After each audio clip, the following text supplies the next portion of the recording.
Olá pessoal, seja bem-vindo ao canal Memórias do Passado Oficial e vamos aos informativos do Brasil e do mundo comigo, Djan Ruda. Bora lá? Uma notícia muito triste aconteceu hoje, nessa madrugada de domingo, pessoal. O campeão mundial de jiu-jitsu, o Leandro Pereira do Nascimento, foi baleado na cabeça durante uma briga em um show no Esporte Clube Sírio, que fica aqui no bairro Planalto Paulista, Zona Sul de São Paulo. Na madrugada deste domingo, dia 7, o advogado que acompanha o caso, Ivan Siqueira Júnior, confirmou a morte cerebral do atleta. A polícia militar foi acionada para disparo de armas de fogo na Avenida Indianópolis, às 1h57 da madrugada. Quando as equipes chegaram ao local, a vítima havia sido socorrida e levada ao pronto-socorro do Hospital Municipal Saboia, onde permanece em atendimento. De acordo com o boletim da ocorrência, o caso envolve também o policial militar Henrique Otávio Oliveira Veloso. Conforme testemunhas ouvidas pela polícia, o agente foi à mesa de Leandro após uma discussão. O policial teria pego uma garrafa enquanto o lutador se levantou, tirou o objeto da mão do agente e, em um golpe de luta, o derrubou e o imobilizou. Neste momento, colegas da vítima, segundo o boletim de ocorrência, separaram os dois e tentaram encerrar a briga. O agente, após se levantar, deu uma volta na mesa e, diante do lutador, sacou a arma e efetuou o disparo que atingiu a região frontal da cabeça da vítima. Ainda segundo o boletim de ocorrência, a vítima está em estado gravíssimo no Hospital Municipal Dr. Arthur Ribeiro de Saboia. A ocorrência está sendo apresentada no 17º Distrito Policial do Ipiranga. Segundo o advogado que acompanha o caso, o agente teria feito uma provocação ao lutador, chacoalhando uma garrafa na mesa do Leandro, quando o atleta imobilizou o agente. Os amigos próximos à mesa tentaram separá-los. Ele foi embora sem reagir, mas depois voltou e efetuou um único tiro na região da cabeça. A bala ainda está alojada, explica o advogado. Segundo Siqueira Júnior, a polícia ainda faz busca para localizar o autor dos disparos, levando o Leandro, que tem 32 anos e vivia com os pais em São Paulo, a ser hospitalizado. Mas saiu essa nota,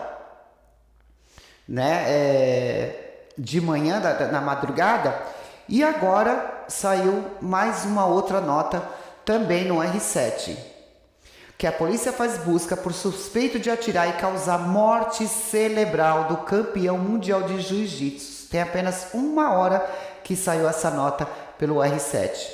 O campeão mundial de 33 anos teve morte cerebral após ser baleado na cabeça durante a briga em um show no Esporte Clube Sírio, no bairro Planalto Paulista, Zona Sul de São Paulo, na madrugada deste domingo, dia 7.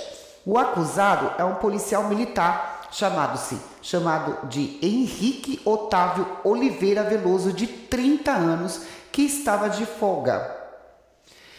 É isso, pessoal. Infelizmente, mais uma vida que se foi. Mais uma vida que, infelizmente, foi embora. O Leandro tem 32 anos e vive com os pais em São Paulo. O atleta coleciona diversos títulos no esporte, são 8 títulos mundiais. O último dele, neste ano, disputado nos Estados Unidos. O lutador coleciona também 8 Pan-Americanos, 5 Copas do Mundo, 2 títulos europeus e 4 brasileiros. Lamentável, né, pessoal? O último campeonato conquistado foi em junho. Nas redes sociais, o lutador descreveu a conquista como uma das mais importantes da carreira e afirmou que vencê-la foi tão marcante quanto a primeira vez em que foi campeão em 2012, há 10 anos atrás. Infelizmente, mais uma vida se foi, né? Não é fácil, não. Infelizmente, pessoal. Triste, mas verdade. Próxima notícia. Recruta da PM perde parte da mão durante treinamento com granada. Segundo a corporação, o acidente ocorreu durante aula com explosivo nesta manhã no bairro Prado, em Belo Horizonte. Um recruta da Polícia Militar de Minas Gerais perdeu uma das mãos durante um treinamento no curso de soldados, nesse domingo, dia 7, na Academia de Polícia Militar, no Prado, região oeste do Belo Horizonte. De acordo com a corporação, a turma de recrutas realizava um treinamento com granadas nessa manhã. Em um primeiro momento, eles lançaram uma réplica e, na sequência, um explosivo real. Um aluno de 24 anos teria girado o pino para o lado errado e a granada explodiu em sua mão. Ele perdeu o membro, restando apenas o polegar. Meu Deus, que coisa! Ainda segundo a PM, ele foi encaminhado para o pronto-socorro do Hospital João 23, onde passou por cirurgia e foi medicado. O BOP, Batalhão de Operação Policiais Especiais, foi acionado para desarmar uma segunda granada que não havia sido explodida. A Polícia Civil também esteve no local do acidente para fazer os trabalhos de perícia. A Polícia Militar informou por meio de uma nota que instaurou um inquérito policial militar, IPM, para apurar as circunstâncias dos fatos.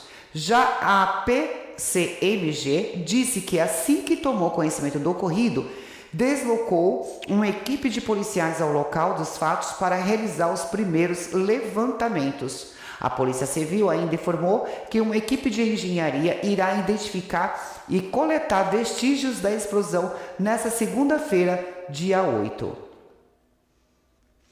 Lamentável, e a gente lamenta, né, tanto pelo policial que perdeu a mão, como também pelo atleta que perdeu a vida por uma besteira, né, pessoal? Vamos agora falar um pouco mais da situação da saúde, né? Deixa eu arrumar isso aqui. Pronto, acho que melhorou aí. Antes da Covid-19, conheça 3 doenças que também fizeram o mundo tremer neste mesmo século. A Covid-19 não é a primeira doença a se espalhar por diversas cidades e países e fazer milhares de vítimas fatais. Ao longo de toda a história da humanidade, enfermidades se disseminaram a ponto de criar pandemias e epidemias. Não foi diferente no século XXI. Em alguns casos, já tivemos diversas doenças que afligiram grandes quantidades de pessoas, muitas delas letais. Agora vamos saber um pouco mais sobre isso? Bora lá! Olha as doenças mais letais do século XXI. SARS, a síndrome respiratória aguda grave, chamada SARS. É uma doença causada por um coronavírus da família SARS. O primeiro caso de SARS ocorreu em 2003 em um surto na China e se propagou por países vizinhos. Foi a primeira doença altamente transmissível do século. Ela se propaga como uma gripe comum pelo ar, por meio de pequenas gotículas da saliva, ou indiretamente por superfícies tocadas por pessoas infectadas com o vírus. Os sintomas também são parecidos com as da gripes. Então são febres, fadigas, dor de cabeça e musculares, entre outros. O SARS teve letalidade de 3% e foi controlada com medida de segurança em 2003. Com isso, os estudos para o desenvolvimento de uma vacina foram sendo deixados de lado. Como assim? Então, peraí. Em 2003, tivemos aí um surto do SARS, que é a doença do coronavírus, na China, e se propagou para outros países. E eles simplesmente não deram continuidade em questão da de uma vacina própria para isso? Era para hoje nós não termos mais esse tal de coronavírus, né? Da Covid-19. Alguns anos depois, porém, com a pandemia da Covid-19 causada por outro coronavírus, o estudo de imunizante foram retomados, permitindo o desenvolvimento rápido de uma vacina contra o SARS-CoV-2. Sem comentários, né, pessoal? Vamos agora conhecer um pouco da H1N1.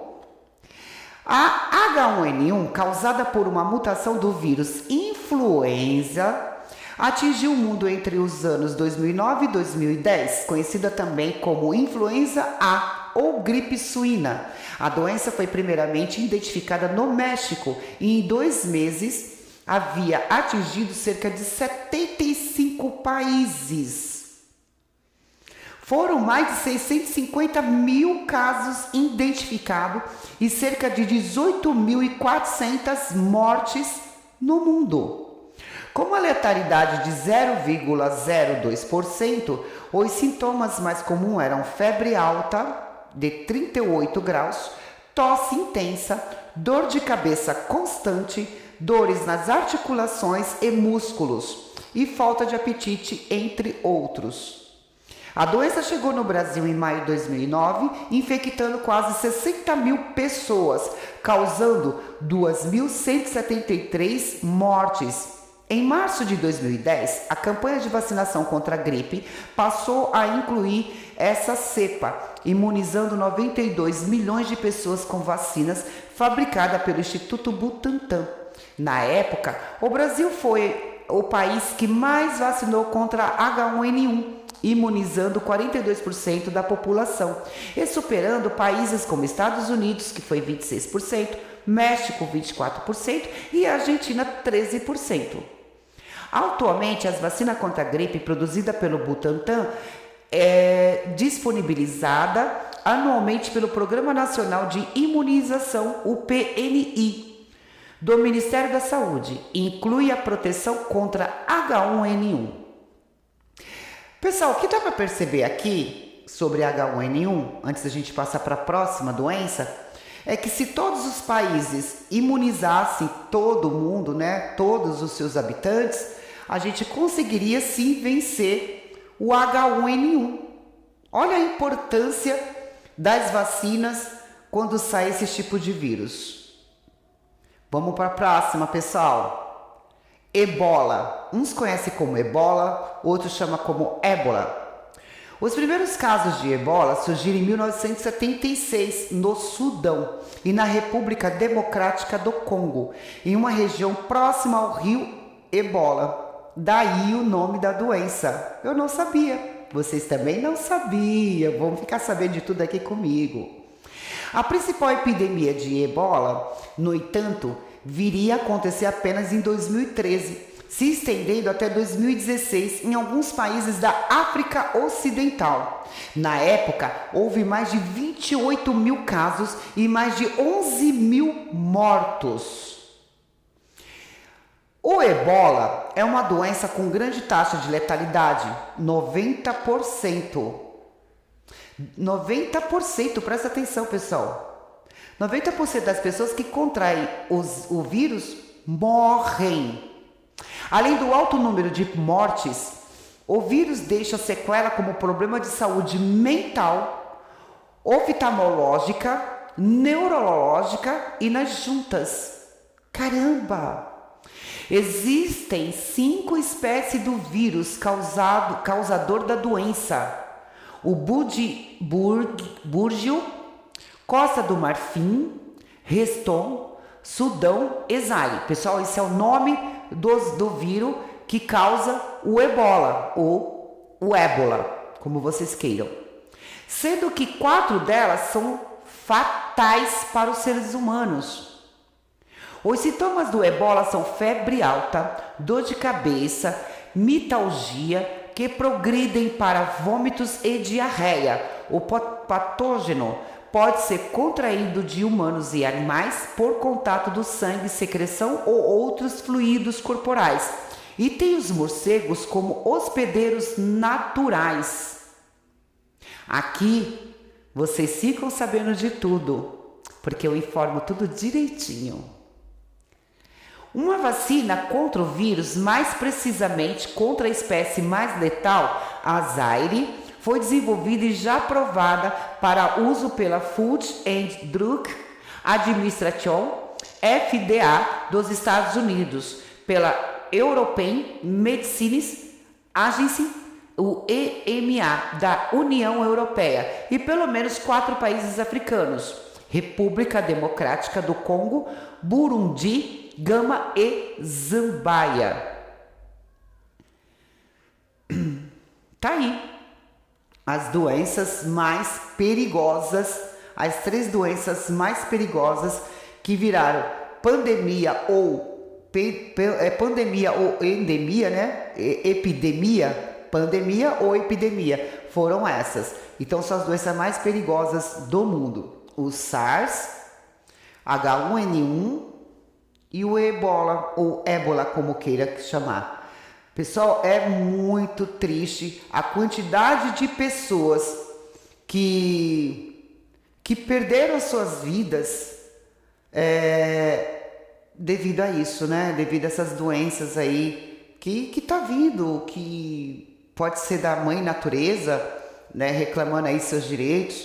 Afinal de contas, o homem está destruindo com o universo, né? Destruindo com o universo, não, destruindo com a natureza. E o universo também. O universo também é afetado, né? Com esse negócio de foguetes, ir para a Lua, ir para Marte, ir para Júpiter, ir para não sei aonde. E aqui na Terra, né, os homens que estão destruindo vegetação, como Amazonas, né, tacando fogo em tudo, e aí vem as doenças. Mais um problema aqui, vamos lá, pessoal? Número de casos de varíolas do macaco sobe quase 50% em uma semana no Brasil e chega a 1.860 casos. O nosso país é o 6º do mundo em número de infectados. O estado de São Paulo apresenta a grande maioria dos diagnósticos do Brasil. Número divulgado pelo Ministério da Saúde nesta sexta-feira, dia 5, mostra que o Brasil soma 1.860 casos confirmados da varíola do macaco, conhecida como monkeypox. Um aumento de números de 48% em relação aos números registrados há uma semana atrás. O estado de São Paulo é o que mais tem casos, 1.404, seguido do Rio de Janeiro, 200 pessoas, e de Minas Gerais, 75 pessoas. Então, pessoal, esse negócio está se alastrando de uma forma muito rápida. Desse total, 26.519 ocorrências em 81 países onde a varíola do macaco não é endêmica. Os Estados Unidos são o país com o maior número de casos, 7.101. Na sequência, aparece Espanha, 4.577. Alemanha, 2.839, Reino Unido, 2.759 e França, 2.239.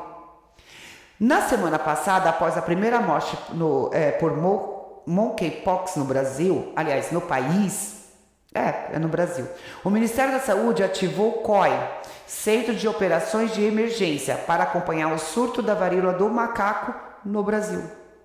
O governo anunciou a compra de 50.000 doses de vacina, que serão destinadas às pessoas que tiverem contato com os casos confirmados e aos profissionais de saúde na linha de frente e de laboratório.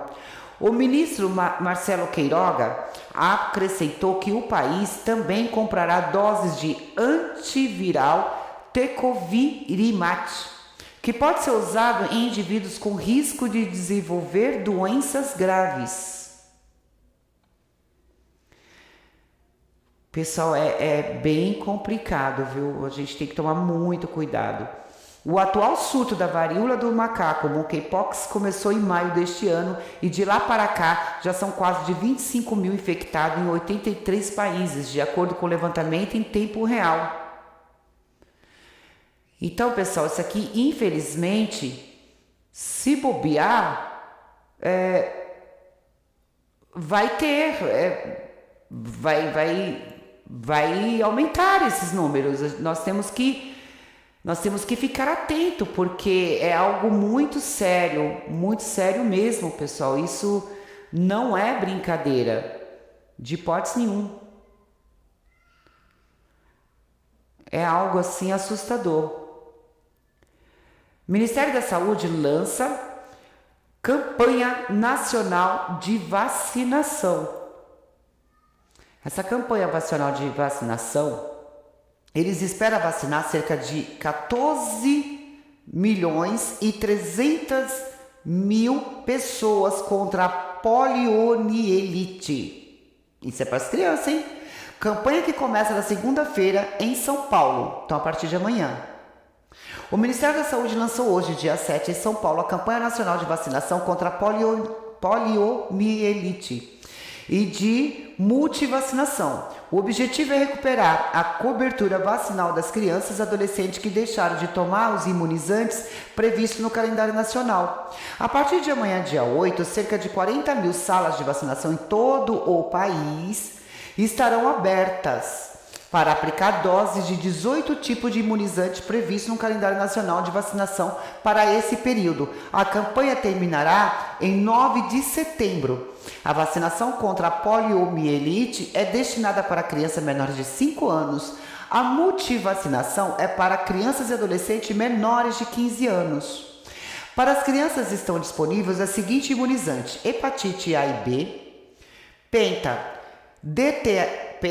DTP, HIV, HEP e B, pneumocócica, 10 valentes. A VIP, vacina inativada poliomielite. O VRH, que são as vacinas das rotavírias humanas. Gente, é difícil. Meningocócica, AC conjugada. A VOP, que é a vacina oral da poliomielite. Febre amarela, tríplice viral, sarampo, rubéola, cachumba, tetraviral, que são sarampo, rubéola, cachumba e varícelas, a DTP, que é a tríplice bacteriana, varicelas, e HPV, quadrivalente, papilomavírus humanos, que é do HPV. Para adolescentes, o HPV DT duplo adulto, febre amarela, tríplice viral, hepatite B, DTPA e meningocócica, que é o ACWY conjugada. Então, isso aqui é muito importante, pessoal. A campanha começa amanhã, dia 8, no Brasil inteiro. Por favor, vamos ficar atentos aí para vacinar nossas crianças e nossos adolescentes. Segundo o Ministério, a partir dos 3 anos de idade, as vacinas de Covid podem ser administradas de forma simultânea ou qualquer intervalo com os demais imunizantes. Ao participar do lançamento da campanha, o Ministério da Saúde, Marcelo Queiroga, disse que o último caso de pólio no Brasil foi registrado em 1989. Segundo ele, a cobertura vacinal da população está diminuindo em todo o mundo, principalmente durante o período de pandemia de Covid.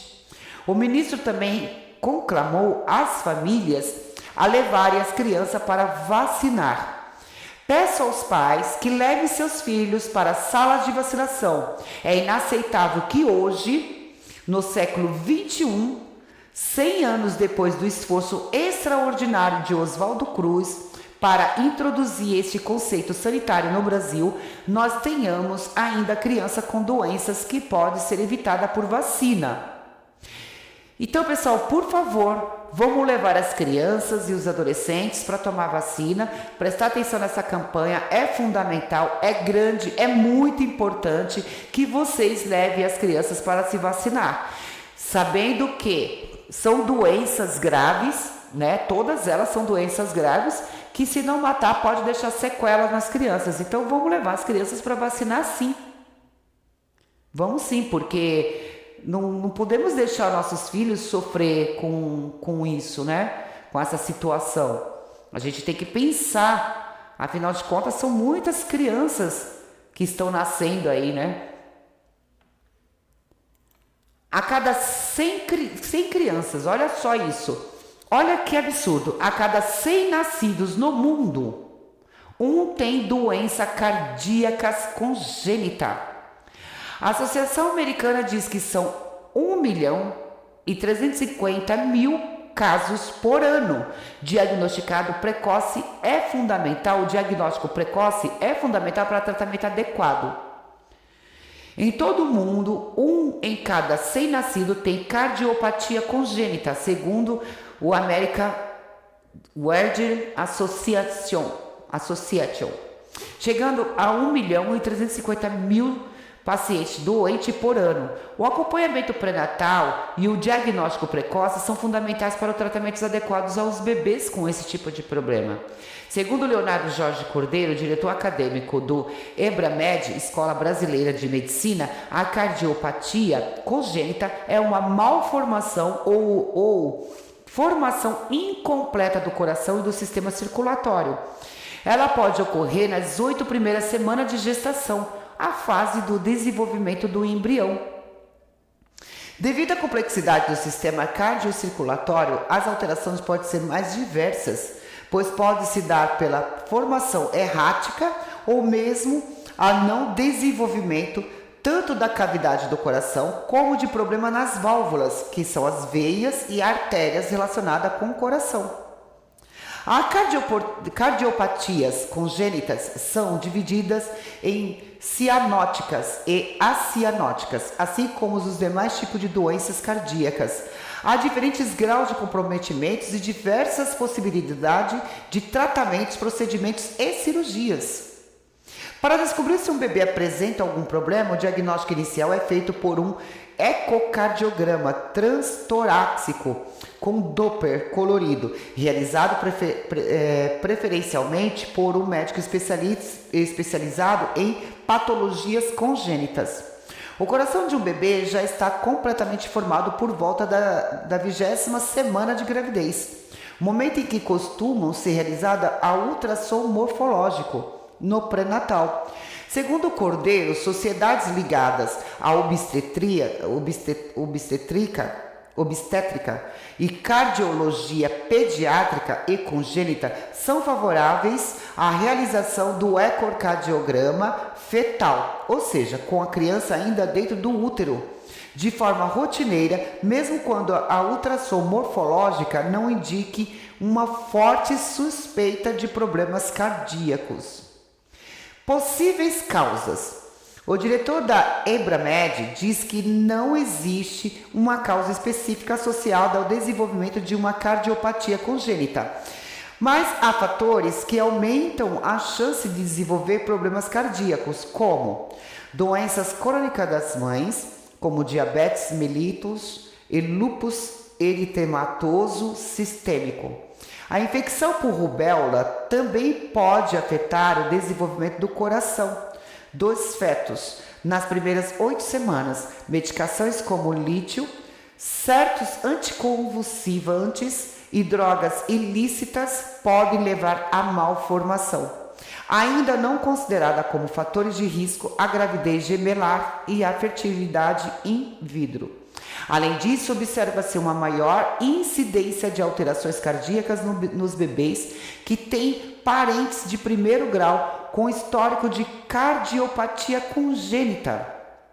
De acordo com os especialistas, quando qualquer doença cardíaca diagnosticada mais tardiamente e que não tenha relação com o desenvolvimento embrionário do coração, recebe o nome de cardiopatia adquirida. Então, pessoal, olha a importância de estar estar fazendo, mesmo dentro do útero da mãe, né, o tratamento correto, as ultrassonografia, enfim. Essa importância vai ajudar aí as mães, né, a saber se suas crianças estão saudáveis, se tem problemas cardíacos ou não. Vamos para a próxima? Agora vamos falar um pouquinho da China, né? É complicado.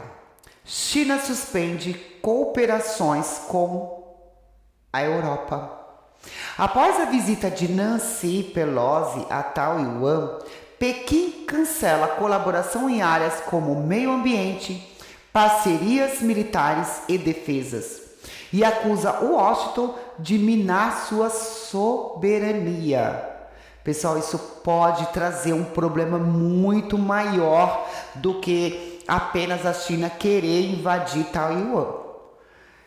Olha só o que essa senhora foi fazer. Ela não tinha que ter ido lá em Taiwan, a Nancy Pelosi.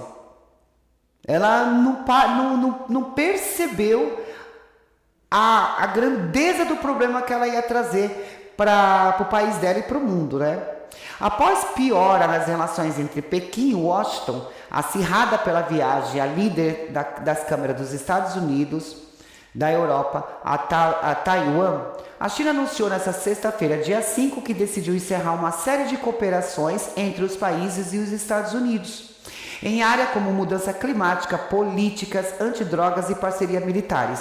Os chineses prometeram adotar uma série de medidas para punir os Estados Unidos pela visita de Nancy Pelosi à ilha. Ela deveria parar para, pensar antes nisso, né? Ela conhece os chineses, ela sabe que eles são ditadores, né? Que Pequim considera parte do seu território. Em primeira represália dos Estados Unidos, China interrompe diálogo militar de alto nível com Washington.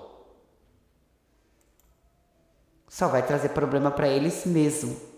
E se fosse só para eles, ainda iria, né? A gente até podia levar, mas vai trazer problema para todos, para eles, para nós, para todos. As ações tiveram início como uma série de exercícios militares realizados em 6 pontos da costa taiwanesa, que deve prosseguir até domingo. A defesa de Taiwan disse que mísseis chegaram a ser lançados sobre a ilha.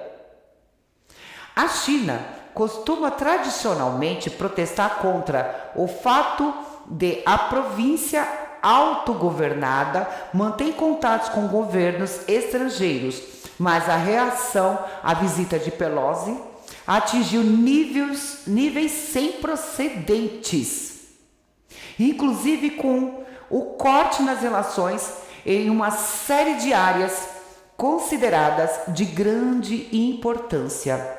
As duas nações mais poluidoras do mundo se comprometeram no ano passado a acelerar nesta década a ação pelo clima, com reuniões bilaterais regulares para lidarem juntas com a crise climática.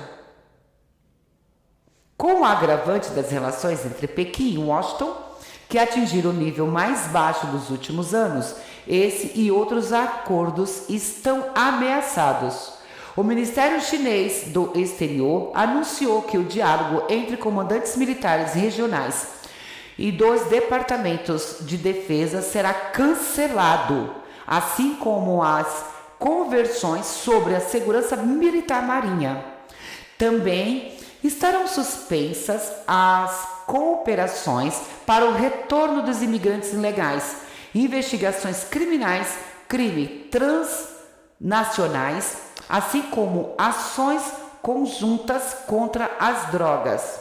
A China acusa o governo de Joe Biden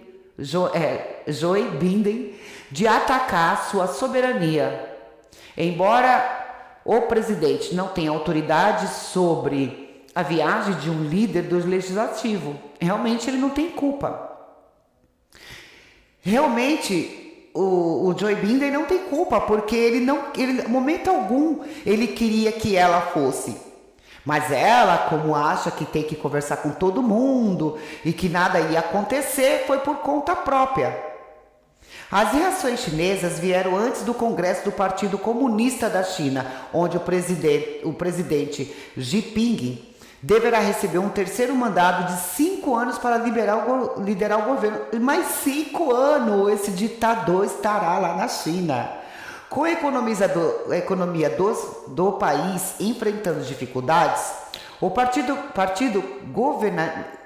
governista reforçou o tom nacionalista e passou a lançar ataques diários ao governo de Taiwan, que se recusa a reconhecer a província como parte da China, no intuito de solidificar o apoio da população.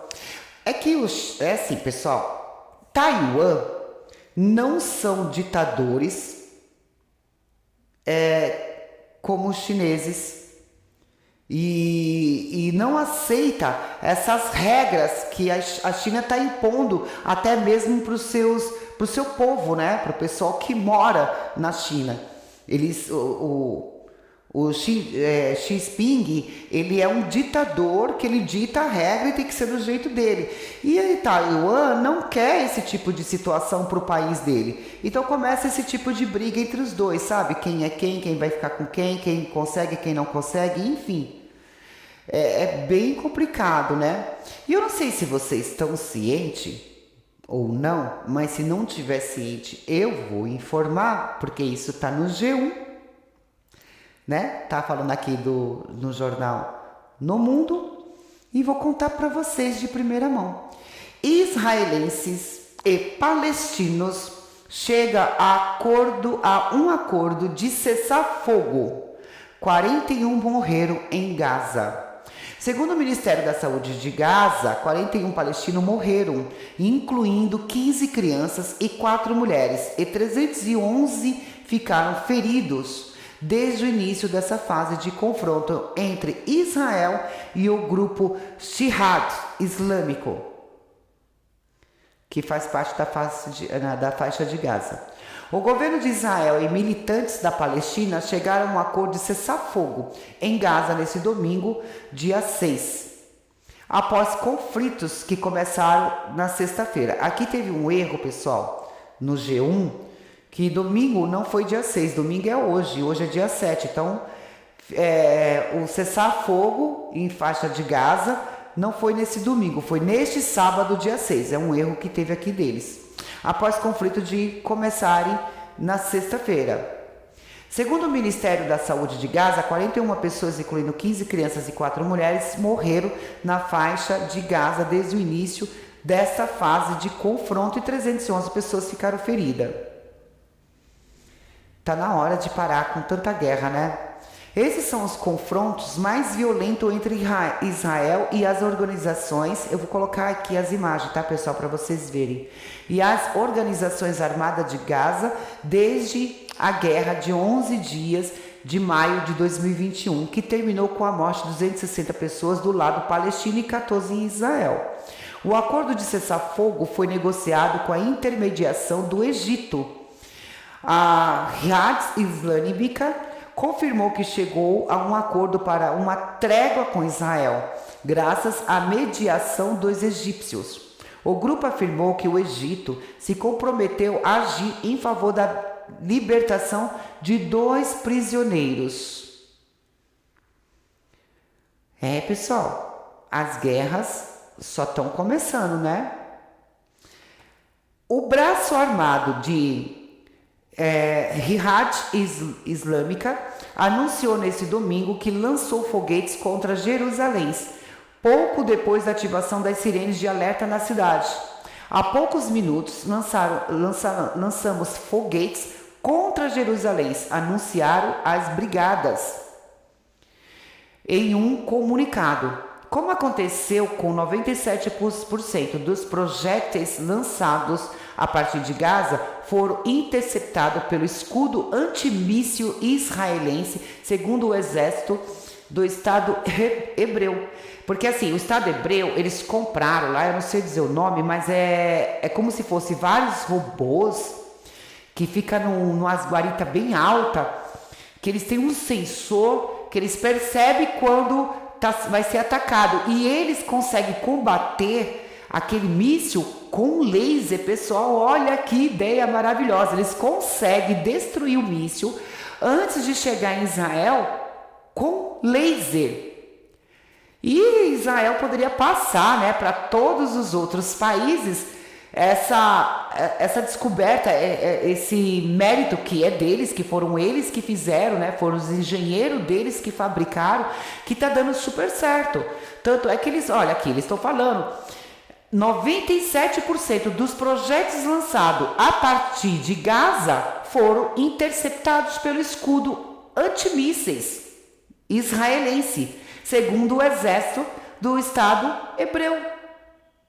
Fantástico isso, né? Os disparos foram efetuados quando centenas de israelenses celebravam um feriado judaico com a vista de nacionalistas a esplanadas das mesquitas, conhecida entre os judeus como Monte do Templo. Essa parte da cidade fica em Jerusalém Oriental, setor ocupado e anexado por Israel, fonte de tensões e algumas vezes confrontos violentos entre as forças israelenses e as forças palestinas. No sábado, ontem, as sirenes de alerta já haviam sido acionadas na metrópolis israelense de Tel Aviv. As abrigadas confirmaram em um comunicado que no atual conflito dispararam também contra a cidade de Askelon, Ashdod e Sderot, bombardeios e detenções. O Hamas, movimento islamita que governa Gaza desde 2007, fez um alerta em um comunicado contra as incursões israelenses que poderia levar a uma situação fora do controle. O Hamas, que já travou diversas guerras contra Israel, não participou desse atual conflito. Será que não? Essa nova escalada da violência deixou o território de Gaza e seus 2,3 milhões de habitantes sem a única central de energia elétrica, que teve que interromper as atividades por falta de combustível, provocada pelo bloqueio das estradas do enclave por Israel desde terça-feira. Os números de mortos do Ministério da Saúde palestino, 41, incluindo 15 crianças, foram contestados por Israel. As autoridades israelenses afirmam que várias crianças palestinas morreram no sábado à noite em Jabalia, no norte de Gaza, após um lançamento frustrado de foguetes da própria Jihad Islâmica em direção a Israel e não em um ataque do seu exército. Israel alega que seus ataques, iniciados na sexta-feira de forma preventiva, diante de possíveis represálias após a detenção de um líder da Jihad Islâmica na Cisjordânia, são direcionados contra locais de fabricações de armas. O comandante da operação do exército israelense, Oded Basik, afirmou em um comunicado que a alta cúpula da ala militar de Jihad Islâmica em Gaza foi neutralizada. A relação inclui os seguintes nomes: